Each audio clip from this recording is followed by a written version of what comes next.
আজ কলকাতার বেকবাগান এলাকায় উত্তাল পরিস্থিতি সৃষ্টি হয় বঙ্গীয় হিন্দু জাগরণ মঞ্চের মিছিল ঘিরে। সংগঠনের দাবি, সনাতনী ধর্মগুরু প্রভু চিন্ময় কৃষ্ণের গ্রেফতার অযৌক্তিক এবং তা অবিলম্বে প্রত্যাহার করতে হবে। মিছিলকারীরা জানিয়েছেন, তারা হিন্দু ধর্ম রক্ষার্থে পথে নেমেছেন। তাদের দাবি, বাংলাদেশের হিন্দু সম্প্রদায়ের ওপর নির্যাতন বন্ধ করতে হবে। মিছিল থেকে একাধিকবার স্লোগান তোলা হয়, পুলিশ তুমি হুঁশিয়ার, অত্যাচার আর সহ্য করা হবে না। মিছিলে প্রথম ব্যারিকেড ভেঙে এগিয়ে গেলে পুলিশের সঙ্গে ধস্তাধস্তি শুরু হয় আন্দোলনকারীদের। দ্বিতীয় ব্যারিকেড ভাঙার চেষ্টা করতেই পরিস্থিতি নিয়ন্ত্রণের বাইরে চলে যায়।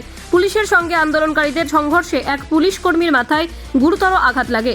অন্যদিকে আন্দোলনকারীদের দাবি, তাদের শান্তিপূর্ণ মিছিলে পুলিশ অকারণে বাধা দিয়েছে এবং তাদের ধর্মীয় অধিকার হরণ করার চেষ্টা করছে।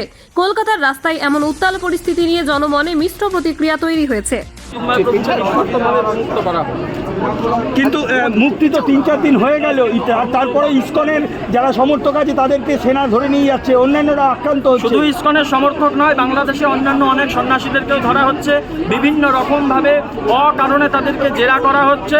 আমাদের পরিচিত অনেক সন্ন্যাসী সামান্য একটু প্রেস কনফারেন্সেও যদি বসছে, রাস্তাঘাটে লাল কাপড় পরে ঘুরে বেড়াচ্ছে, তাদেরকেও ধরে নিয়ে যাচ্ছে। গতকালকে আমার পরিচিত এক সন্ন্যাসী, তাকে এরকম বুট জুতো দিয়ে বুকে আঘাত করা হয়েছে। কেন সংখ্যালঘুদের ওপরেই আক্রমণ বাংলাদেশে তো নতুন কিছু নয়, যুগের পর যুগ চলে আসছে। বিগত আপনারা দেখুন না, 50 বছরের যুদ্ধ সময় থেকে এইভাবে অত্যাচার চলছে।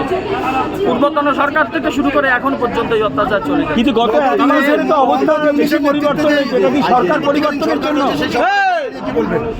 সেই সরকারের ভূমিকা, সেই সরকার আসার পর থেকেই তো সন্ত্রাসের আরো দেখা যাচ্ছে, আগে যা সন্ত্রাস ছিল তার আরো পরিবৃদ্ধি ঘটেছে বাংলাদেশে।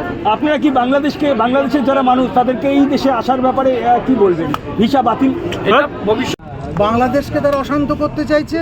ভারতের মতো এই উপমহাদেশের সবচেয়ে বৃহত্তর যে শক্তি, তাকে ধ্বস্ত করে দিতে চাইছে এবং এই দিকটাতে সম্পূর্ণরূপে একটা রক্তক্ষয়ী ব্যাপার করে ইসলামিক স্টেট করে দেওয়ার চেষ্টা করছে।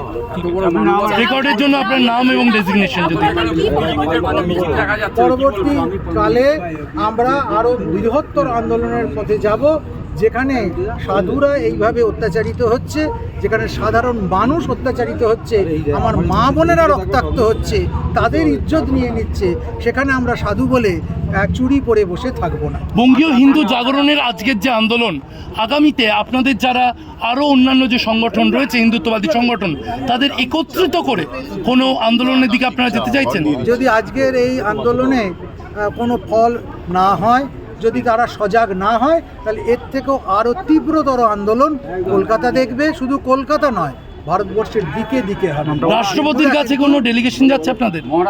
যাবে। আপনার নাম আর ডেজিগনেশন রেকর্ডের জন্য মহামণ্ডলেশ্বর স্বামী পরমাত্মানন্দজি মহারাজ, মহানির্বাণী আখাড়া।